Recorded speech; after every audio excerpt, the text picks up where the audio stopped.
recognition. We sense that something is wrong, but we are not able to say exactly what it is. We make some effort to escape, but we cannot. We try to deny our suffering, but it persists.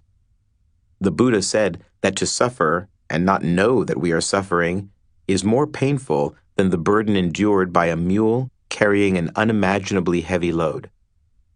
We must, first of all, recognize that we are suffering, and then determine whether its basis is physical, physiological, or psychological.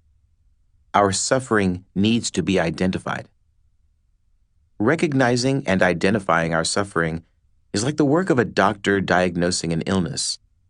He or she says, "If I press here, does it hurt?" And we say, "Yes, this is my suffering. This has come to be." The wounds in our heart become the object of our meditation. We show them to our doctor, and we show them to the Buddha, which means we show them to ourselves. Our suffering is us, and we need to treat it with kindness and nonviolence. We need to embrace our fear, hatred, anguish, and anger.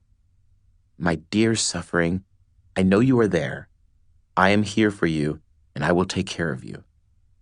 We stop running from our pain. With all our courage and tenderness, we recognize, acknowledge, and identify it. When we practice the first turning of the first noble truth, we recognize suffering as suffering. If we are in a difficult relationship, we recognize this is a difficult relationship. Our practice is to be with our suffering and take good care of it.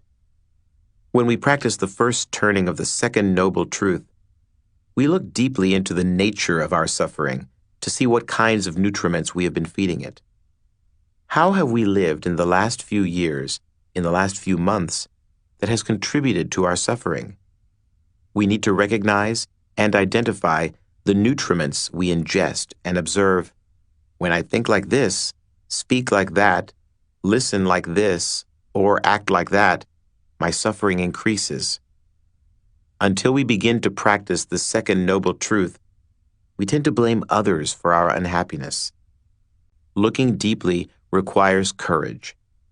You can use a pencil and paper if you like. During sitting meditation, if you see clearly a symptom of your suffering, write it down. Then ask yourself, what kinds of nutriments have I been ingesting that have fed and sustained this suffering? When you begin to realize the kinds of nutriments you have been ingesting, you may cry. Use the energy of mindfulness all day long to be truly present, to embrace your suffering like a mother holding her baby. As long as mindfulness is there, you can stay with the difficulty. Practice does not mean using only your own mindfulness, concentration, and wisdom. You also have to benefit from the mindfulness, concentration, and wisdom of friends on the path and your teacher.